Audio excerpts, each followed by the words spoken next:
যেই সন্তান ইন্তেকাল পর্যন্ত, তার মৃত্যু পর্যন্ত মা বাবার কথা স্মরণ রাখে, আমি যদি আমার মা বাবার কথা স্মরণ রাখি তাহলে আমার সন্তানেরা আমার কথা স্মরণ রাখবে। ছোট্ট একটা গল্প বলি। এক ছেলে তার বাবাকে দাবড়াইতেছে, দাবড়াইতে দাবড়াইতে হাওয়াই খালি ব্রিজ পার করছে। ব্রিজ পার করার পরে এখন ছেলে বলতেছে, আব্বা বলতেছে, বাজান আমার আর দাবড়াইস না। ছেলের ভিতরে কৌতূহল থাকছে, ঘটনা কি? আব্বা এতদূর পর্যন্ত দাবড়ায় নিয়ে আসছি, কিছুই বলো নাই, এখন বলতেছো আর দৌড়াস না, কারণটা কি? বলে আমার আব্বারে আমি এই পর্যন্ত আনছিলাম, আমার আব্বারে এই পর্যন্ত আনছিলাম। এজন্য রাসূল পাক সাল্লাল্লাহু আলাইহি ওয়াসাল্লাম বলেন, নেককার সন্তান জন্ম দাও, সন্তানকে দ্বীন শিখাও, ইসলাম শিখাও। আও মুতাআল্লিমান, সন্তানকে আলেম বানাও, পুত্রকে আলেম বানাও, আলেমা বানাও। লাভটা কি হবে শুনবেন নাকি? ছেলে আলেম হইলে লাভ কি হবে? মেয়ে আলেম হলে লাভ কি হবে? আল্লাহ রাসূল বলেন, ক্বালা নবী সাল্লাল্লাহু আলাইহি ওয়াসাল্লাম ইয়াকালু লিসাহিবিল কুরআন ইকরা ওয়ারতাকি ওয়ারাতিল কামা কুনতা তুরাতিল ফিদ দুনিয়া ফাইন্না মানজিলাকা ইনদা আখিরি আয়াতিন তাকরাউহা। কিয়ামতের দিন আল্লাহ আলেমকে বলবেন, হাফেজকে বলবেন ইকালু লিসাহিবিল কুরআন, কুরআন ওয়ালাকে বলবেন, ইকরা ওয়ারতাকি ওয়ারাতিল, এই কোরআনের একটা আয়াত পড়ো আর জান্নাতের একটা তলায় চড়ো। সুবহানাল্লাহ, পড়ি দেখবেন, কোরআনের একটা আয়াত পড়বা, জান্নাতের একটা তলায় চড়বা। এভাবে পড়তে পড়তে পড়তে পড়তে ৬৬৬৬ আয়াত পড়বা, ৬৬৬৬ তলা বিল্ডিং এর মালিক হয়ে যাবা। জোরে জোরে কান্না সুবহানাল্লাহ। এই জান্নাত তৈরি করছেন আল্লাহ আউলিয়া দন পাটা টিপ দিয়ে। আস্তে না, জোরে না। তার থেকে দামি আকীদা সিরামিক সিট দিয়ে, কি দিয়ে বানাইছেন আল্লাহ? আল্লাহ নবী সাল্লাল্লাহু আলাইহি ওয়াসাল্লাম সাহাবীদের কাছে জিজ্ঞাসা করছেন, ও সাহাবীরা, আল্লাহ জান্নাত বানাইছেন কি দিয়ে? সাহাবীরা বলেন, আল্লাহু ওয়া রাসূলুহু আ'লাম।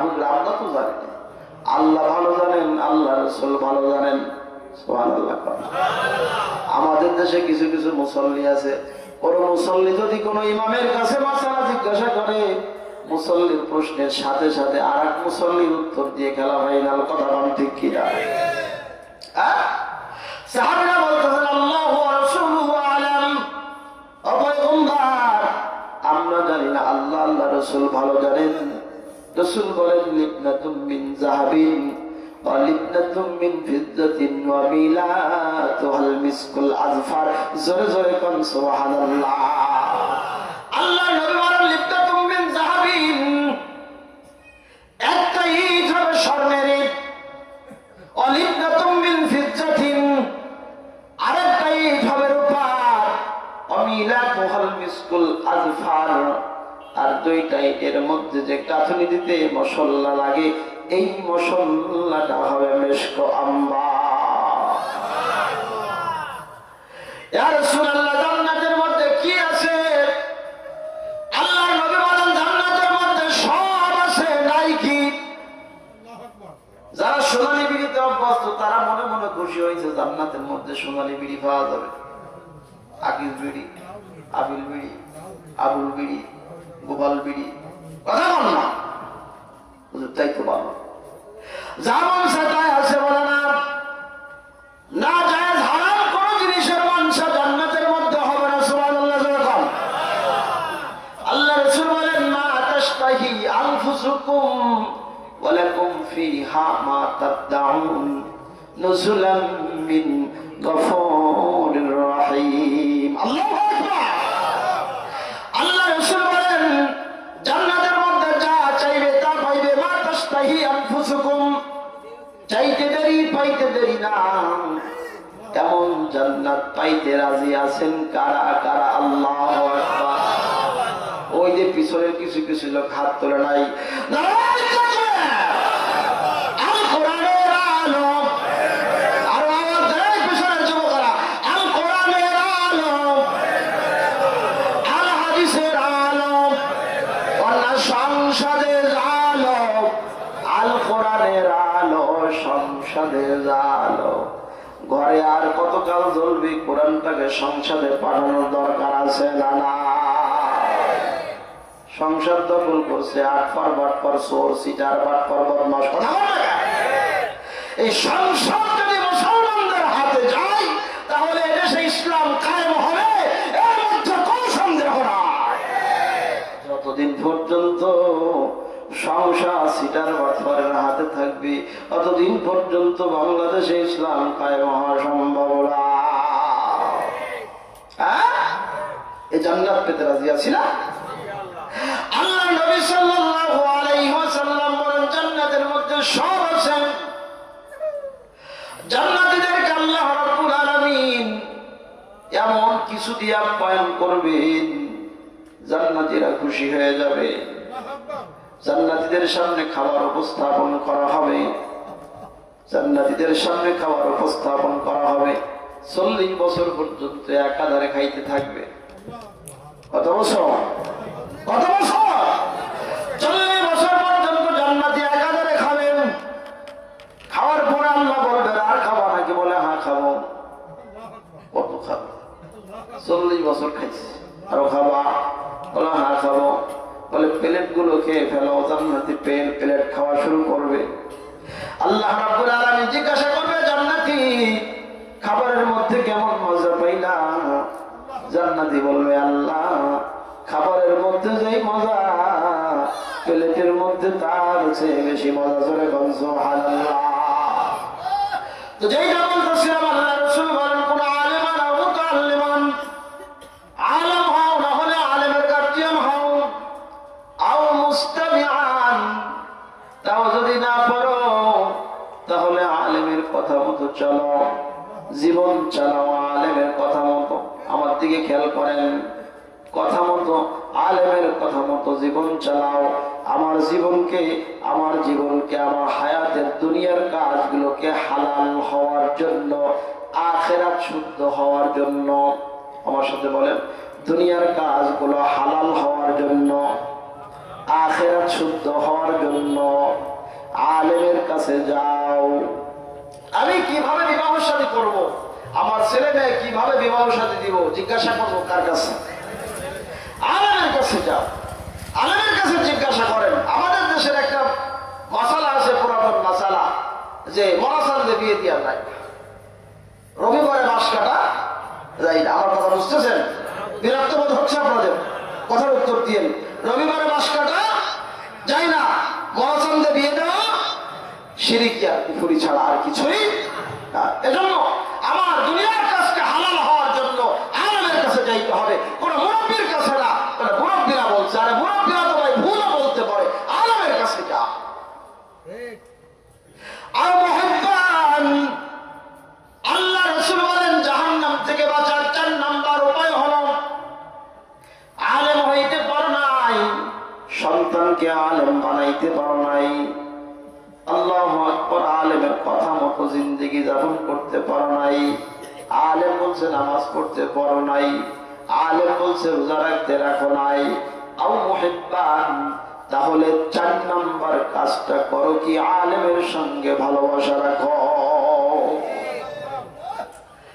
জাহান্নাম থেকে বাঁচা এই 4টা কাজ, 4 নাম্বার কাজটাও যদি তুমি করতে পারো তাহলে তুমি কামিয়াব। আল্লাহ রাসূল বলেন ওয়ালা তাকুনিল খামিসাতা ফাতাহলিক, রাসূল বলেন 5ম নম্বরের হওয়া না, তার মানে হলো এই 4 নম্বরের বাহিরে যাইতে পারবা না। যদি যাও আল্লাহর নবী বলেন ফাতাহলিক ফাতাহলিক ফাতাহলিক, তুমি ধ্বংস ধ্বংস। তোমার এই ধ্বংস থেকে বাঁচাবার কোনো ঔষধ দুনিয়াতে নাই। একটু জিকির করে লা ইলাহা ইল্লাল্লাহ। সামনের ফাঁকা জায়গাগুলো একটু পুরা করেন তো ভাই, একটু একটু মেহরবানি করে আসেন সবাই, একটু টান দেন সামনে। লা ইলাহা ইল্লাল্লাহ। আসেন না ভাই, একটু সামনে আসেন। কত কথা আপনাদেরকে শোনাইলাম, আমার আলোচনা শেষের দিকে শায়েখ আসবে না।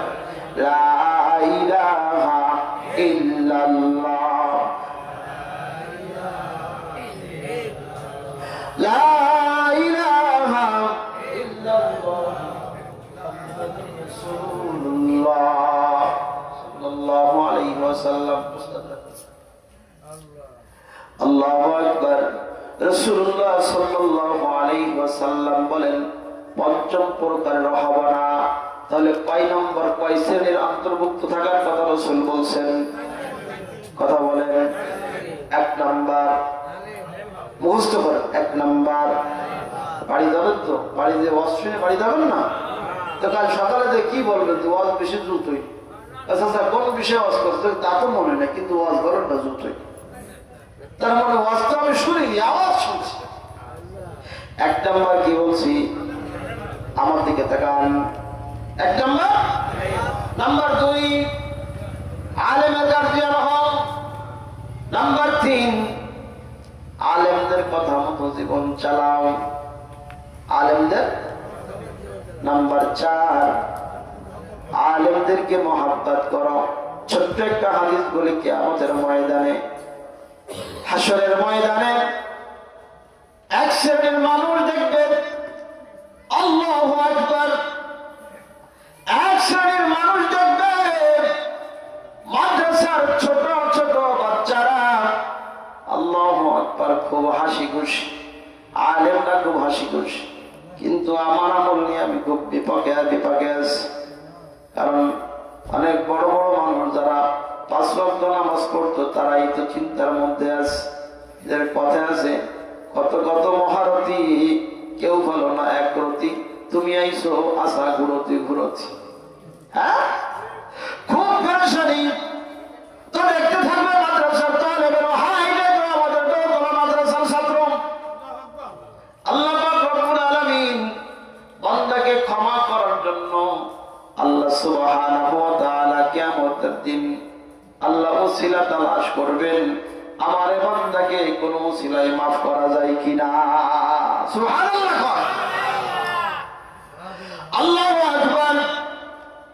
ওই হাফেজ কোরআনকে দেখে বলবে, সাকাইতুকা মান, ও হাফেজ কোরআন, আমি কি তোমাকে একদিন এক গ্লাস পানি খাওয়াই নাই?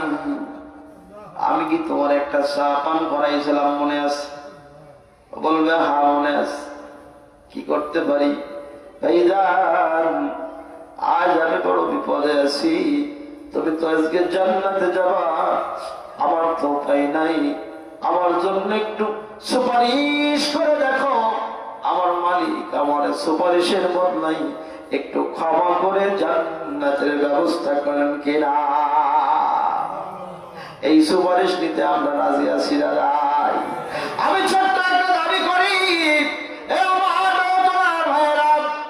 আল্লাহু আকবার, আশেপাশের গ্রাম থেকে অনেক ভাইরা আসছেন। এই যে কোরআনের মার্কাজ, এই কোরআনের মার্কাজ জিন্দা থাকুক কিয়ামত পর্যন্ত। কারা কারা চান? আর একটু আস্তে আল্লাহু আকবার বলেন না। এই কোরআনের হাত নামান, এই কোরআনের মার্কাজ যতদিন পর্যন্ত থাকবে, আমি কবরে বসে ততদিন পর্যন্ত সবের ভাগী হতে থাকবো। জোরে গান সুবহানাল্লাহ। শুধু তাই নয়, কিয়ামতের ময়দানে কোরআন আল্লাহর সামনে ঝগড়া করবেন, ওকালতি করবেন। আল্লাহু আকবার। মসজিদ আল্লাহর সামনে ওকালতি করবেন। রাসূল বলেন, মান বানা লিল্লাহি মাসজিদান বানাল্লাহু লাহু বাইতান ফিল জান্নাহ। যে ব্যক্তি মসজিদ নির্মাণ করে, আল্লাহ সুবহানাহু ওয়া তাআলা জান্নাতের মধ্যে তার জন্য একটা স্পেশাল বালাখানা বানায়া দেন। মসজিদ টিকাইতে হলে মাদ্রাসার বিকল্প কিছু নাই। কথা বল ঠিক কিনা? এই মার্কাজকে টিকানোর জন্য, এই কোরআনের মার্কাজ টিকানোর জন্য, আমার আখিরাত সুন্দর করার জন্য, আখিরাতে ছোট্ট ছোট্ট বাচ্চাদের সুপারিশ পাওয়ার জন্য সুপারিশ পাওয়ার জন্য কোরআনের কয়টা ফারাজ?